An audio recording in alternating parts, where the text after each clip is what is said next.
Comment les pyramides égyptiennes ont-elles été construites? En réalité, ces merveilles architecturales furent le fruit d'une planification minutieuse et d'un immense effort collectif.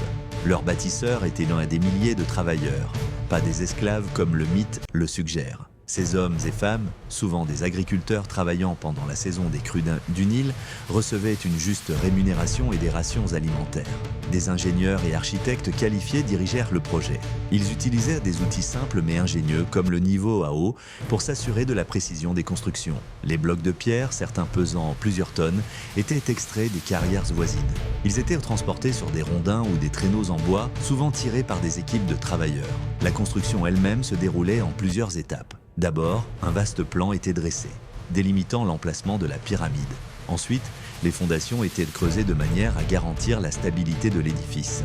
Chaque couche de blocs était posée avec soin et vérifiée pour respecter l'alignement parfait. Les rampes, réalisées en terre et en pierre, permettaient d'élever les blocs au fur et à mesure. Au fur et à mesure que la pyramide prenait forme, des techniques sophistiquées furent mises en œuvre pour l'achever. Des ouvriers circulaient sur des échafaudages pour parfaire les finitions. L'organisation sociale jouait un rôle clé. Des traditions et des croyances autour de la mort et de l'au-delà motivaient le travail. Les pyramides, c'était plus que des tombeaux, c'étaient des symboles de pouvoir et de foi. Elles étaient censées accompagner les pharaons dans l'au-delà, leur assurant une vie éternelle. En somme, la construction des pyramides est une preuve de génie humain, alliant ressources, techniques et dévotion. Cet exploit architectural reste encore aujourd'hui un mystère fascinant, témoignant de la grandeur de la civilisation égyptienne.